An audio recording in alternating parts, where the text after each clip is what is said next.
చరిత్రలో కూడా వారు సన్యాసించాలంటే ఒక సన్నివేశం జరిగింది.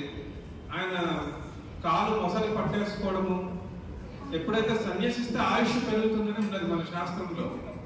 ఆయుర్దాయం కోసం ఆయన తల్లి అనుమతి అడుగుతాడు సన్యాసిస్తానని చెప్పి. కొడుకు ప్రాణం కోసం ఆవిడ సన్యాసానికి అనుమతిస్తుంది. అట్లాగే కర్నూలు ప్రాంతంలో ఒక 100-150 ఏళ్ల క్రితం జ్ఞానానంద సరస్వతి స్వామి వారిని అష్టసిద్ధులు సాధించిన మహా యోగి సన్యాసి ఒక ఆయన ఉండేవారు. ఆయన వాళ్ళ తల్లికి ఏకపుత్రుడు. ఆవిడ తన మేనకోడలతో ఆయన పెళ్లి నిశ్చయం చేసింది. ఈయనకి సన్యాసం తీసుకోవాలని ఆయన ఏం చేశారు, తల్లిని ఒప్పించడం కోసం ఒక చిన్న నాటకం చేయాల్సి వచ్చింది. ఒక బొప్పాయికాయని మొత్తం తరిగేసి సగం చేసి అది మోకాల మీద పెట్టుకుని ఒక పామును పట్టేవాడిని పిలిచి విషం తీయించేసి ఆ పాము చేత కాటయించుకున్నారు. రహస్యంగా కాటయించుకుని వాళ్ళ తల్లికి కబురు చేయించారు. పాము కాటేసింది, నా ప్రాణం పోయేటట్టుగా ఉంది, నువ్వు అనుమతిస్తే సన్యాసం తీసుకుంటాను, లేదు అంటే కనుక ప్రాణం పోయేటట్టుగా ఉందని. సరే, ఆ తల్లి ఏమన్నదంటే ప్రాణం పోతుంది కదా అని చెప్పి సన్యాసం తీసుకోమని చెప్పి అనుమతించింది ఆయనకి. తర్వాత ఆయన మళ్ళీ అతుల సన్యాసం తీసుకుని శశాస్త్రీయంగా సన్యాసం తీసుకోవడం అంతా ఒక చరిత్ర. స్వామివారి తల్లిగారి దగ్గరికి నేను దర్శనానికి వెళ్ళినప్పుడు ఆవిడ నాకు అలా ఆ పూర్వయుగంలో ఉన్నటువంటి ఆ మహాజ్ఞానుల కోపం చెందిన వారిగా నాకు అర్థమైంది. ఎందుకంటే ఆవిడ నేను అడిగాను, అమ్మా మీకున్నది ఒక్కడే కొడుకు, చిన్న వయసులో బ్రహ్మచర్య నుంచి సన్యాసం తీసుకుంటే మీరు ఎట్లా అనుమతించారని ఆవిడని అడిగాను. అడిగితే ఆవిడ అన్నాను, నాయన నాదేం లేదు, వారి తండ్రి గారికి ఇష్టం అది, వారి ఇష్టమే నా ఇష్టము అని. మామూలుగా మా వారం కూడా అన్నారు.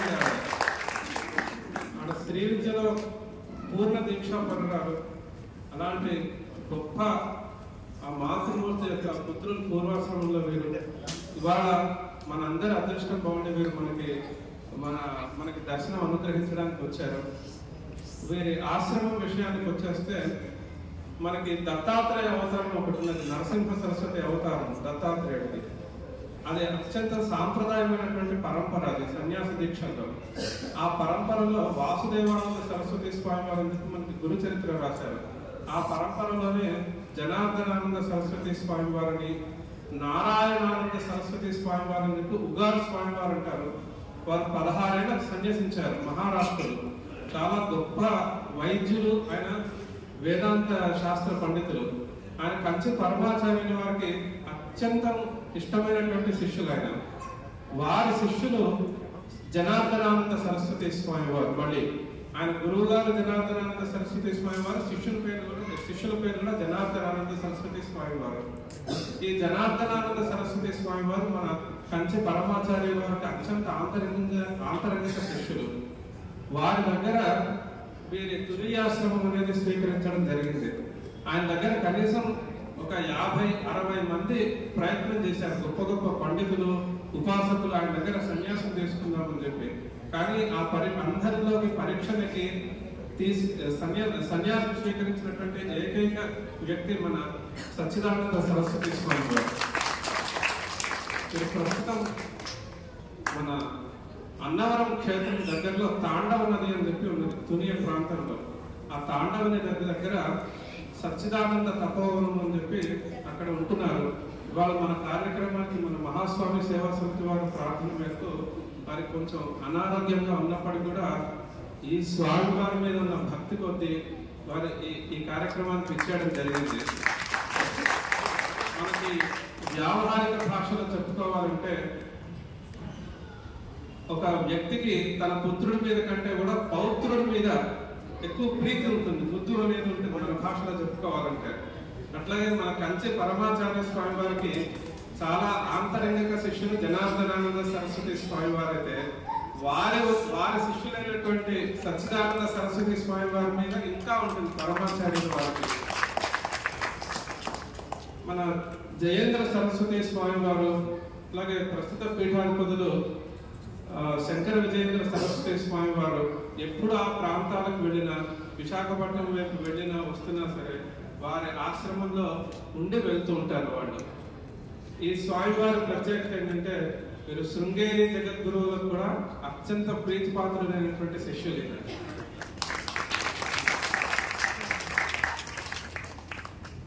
ఈ రోజుల్లో ఎంతో మంది సన్యాస దీక్ష అనేది వీరి వద్ద స్వీకరించారు. కనీసం ఒక 15 మంది దాకా ఉన్నారు. అట్లాగే వీరు అనేక వేద పాఠశాలలు కూడా నిర్వహిస్తున్నారు.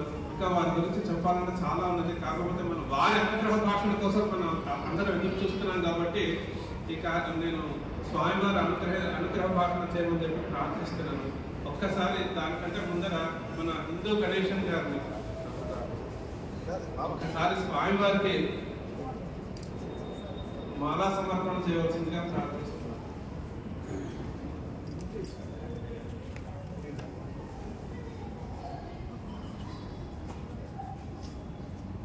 ఈ సందర్భంగా ఇంకొక ఇద్దరు వ్యక్తుల్ని కూడా మనం స్మరించుకోవాలంటే ఇవాళ ఈ గుడి ఇక్కడ మనం చేసుకుంటున్నామంటే మీ అందరికీ తెలుసు, కంచె పరమాచార్య వారి సంకల్పంతో ఈ గుడి ఏర్పడ్డది. ఈ గుడి నిర్మాణం చేసింది జ్ఞాపతి రామారావు గారని.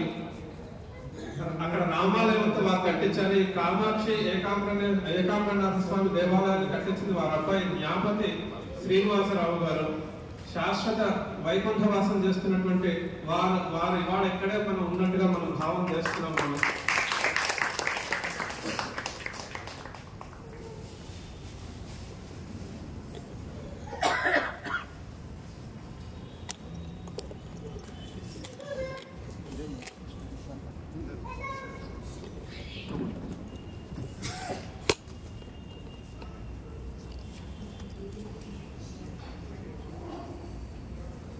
ఆనందం ఆనందకరం ప్రసన్నం జ్ఞానస్వరూపం నిజమోదీతం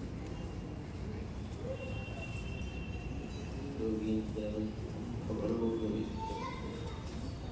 శ్రీమద్గురు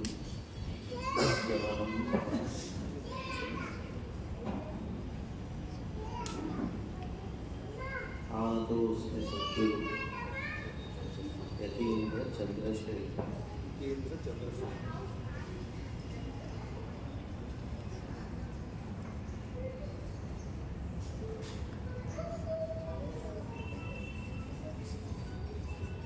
శివాయ గురవే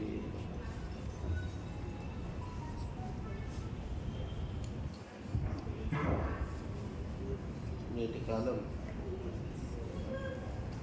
మనమంతా ఆస్తిక్యంతో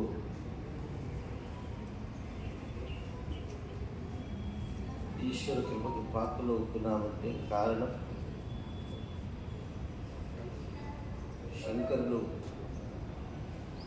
భూమిలో శంకరులుగా అవతరించి దుర్మతాదులను ఖండించి సనాతనమైనటువంటి మన వైదిక ధర్మానికి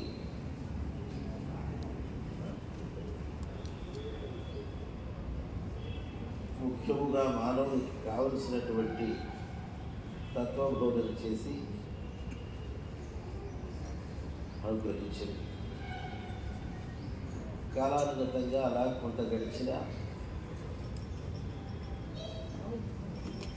ధర్మజ్ఞాని కలిగినప్పుడల్లా పరమాత్మ అవతరిస్తున్నారన్నటువంటి భగవద్వాక్యాన్ని అనుసరించి అనేక మంది మహాత్ముల రూపంలో అవతరించేది. అట్టి ఆ చైతన్యంలో భగవత్పాదుల యొక్క పరంపరాగతమైనటువంటి ఆ తత్వాన్ని బోధించుటకు అవతరించిన మహనీయులు సాక్షాత్ శివస్వరూపులు శ్రీ అనంత శ్రీ విభూషితులు పురవపూజ్య శ్రీ చంద్రశేఖర మహాసరస్వతి స్వాగతం. సూర్యుడి గురించి ఎవరికైనా చెప్పాలనుకుంటే అందరికీ చెప్పాల్సి వస్తుంది. అజ్ఞానం వారి గురించి చెప్పాలి. మనందరికీ కూడా వారి గౌరవం తెలిసింది. అయితే వారి యొక్క పరమాంతరంగా వారిని నిరంతరం స్మరిస్తూ సేవిస్తూ వారి ఎచ్చటలున్నను వారినే లక్ష్యంగా జీవించేటువంటి మహనీయులు అస్మత్ గురువర్యులు బ్రహ్మీభూతులు పరమపూజ్య శ్రీ జనార్దనానంద శ్రీ మహాస్వామి వారి ప్రతి ఉపదేశము, వారి చర్య, వారి యొక్క అహర్నిశలు వారితో ఉన్నటువంటి సమయంలో మేము గడిపినటువంటి ఆ అనుభూతి, మహాస్వామి వారి యొక్క ఆ బోధనే మీరు గొప్పగా మాకు తెలియజేస్తున్నారు. ఈరోజు మన ప్రాంతమంతా, అంటే మన దేశంలో మన సంస్కృతికి మూలమైనటువంటిది ఏమిటి అంటే వేదమే కదా, వేదశాస్త్రములే కదా. ఆ కాలంలో ఉన్నప్పటికీ అక్కడక్కడ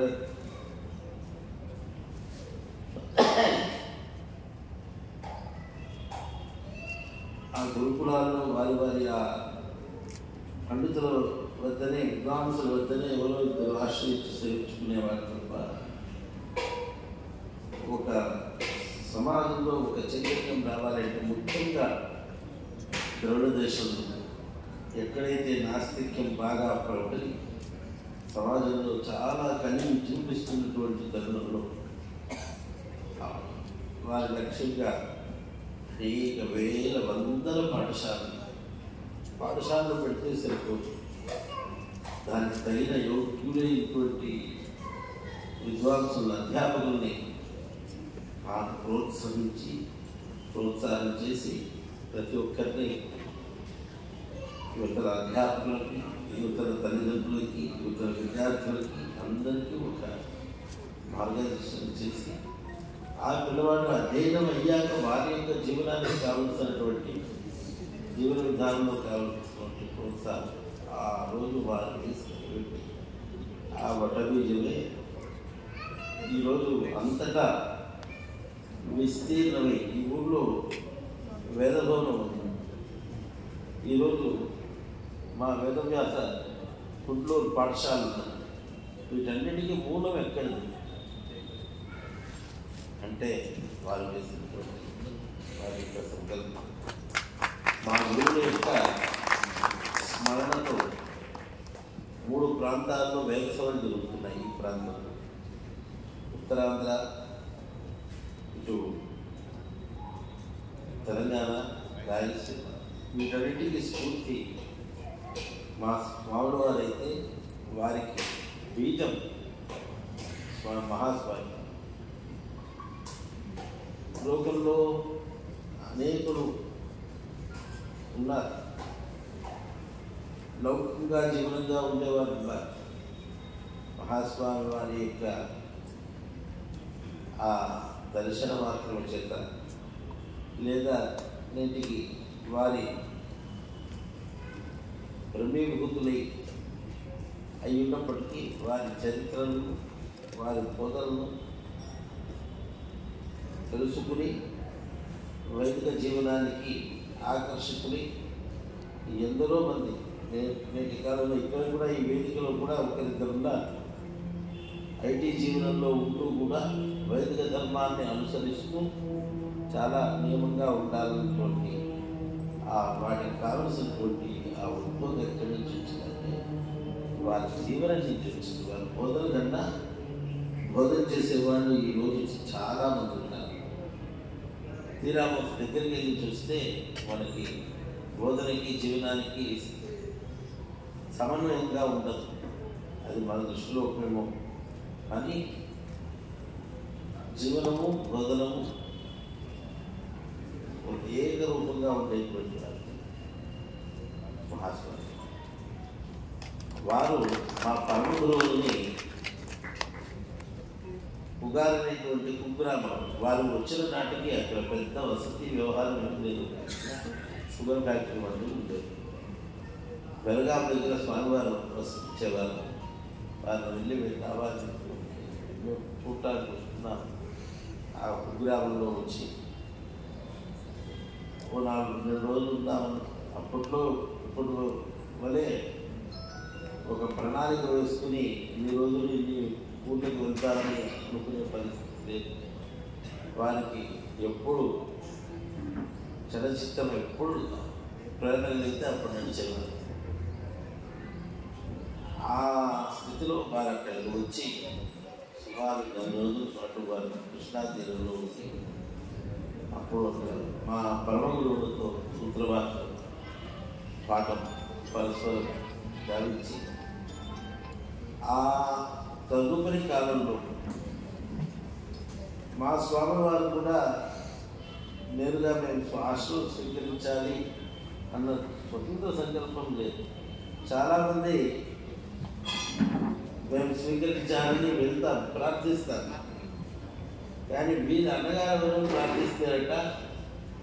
వారిని కాస్త ఆగమని చెప్పి మా కుప్ప లక్ష్మావధాన స్వామి వారిని అవధాని గారిని మీరు స్వీకరించండి అని చెప్పి వారికి ఆ రకమైనటువంటి అక్కడే ఆ సతారా ప్రాంతంలో మా పరమ గురువులు నారాయణానంద సరస్వతి స్వామి వారు చెప్పారు ఆశ్రమం పెట్టింది. ఆ తర్వాత ఆ సంప్రదాయంలో మేము ఇక్కడ ఈరోజు ఈ రూపంగా ఉన్నామంటే మా గురువుల యొక్క అనుగ్రహమే తప్ప కాదు. మనం నిరంతరం మహాస్వామి వారి యొక్క బోధనని గ్రహించి వారి జీవనాన్ని ఆదర్శంగా స్వీకరించి వైదిక ధర్మానికి పూర్తిగా మనలా ఇటువంటి ఒక్కసారి మనం వదులుకున్నామా ఇటువంటి ఉపాధి కలుగుతుందా లేదా చెప్పలేదు. దారుణమైనటువంటి కనిపిస్తున్నటువంటి తరుణంలో సమాజానికి మనకి రహితమైనటువంటి జీవనం కావాలంటే నిరంతరం శంకరుల యొక్క వాగ్మయాన్ని శ్రవణం చేయుట, మననం చేయుట, తదనుగుణమైనటువంటి జీవనంలో సాత్వికమైనటువంటి అహంకారం అహంకారమైనటువంటి సాత్వికమైనటువంటి తత్వంతో జీవించి నిరంతరం గురుపాదాంబుజములను స్మరిస్తూ ఆ గురుపాదాంబుజములే మనకి సర్వము అన్నిటికీ రక్షణ. ఎందుకంటే నేటి కాలంలో ఏది ఆశ్రయించినా ఏది చేసినా ఎక్కడ ఎలా ఉంటుందో తెలియని పరిస్థితి.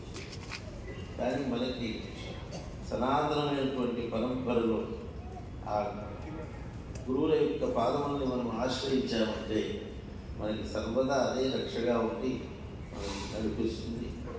అట్టి ఆ గురువులను పరిపూర్ణమైనటువంటి భక్తి శ్రద్ధలతో మహాస్వామి వారి యొక్క ఆ దివ్యమైనటువంటి ఆ వైభవాన్ని అనుభవానికి తెచ్చుకునే విధంగా ప్రయత్నం చేయాలన్నటువంటి తలంపుతో మహాస్వామి సేవా సమితి ఏర్పరిచి ఎన్నో ధార్మిక కార్యక్రమాలు నిర్వహిస్తున్న ఈ తరుణంలో వీరందరికీ కూడా ముఖ్యంగా ఆత్రేయ గారు, చిరకమూర్తి గారు, ఈ రంగావతి వీరందరికీ కూడా మా నారాయణ స్మరణం ఆశిస్తూ తెలియజేస్తూ ఇందాక మా ఐగ్రీవ అన్న మాట ఏమిటంటే స్వామివారు తరచు మా ప్రాంతం వచ్చినప్పుడు కుని తపోవనానికి విచ్చేస్తారు.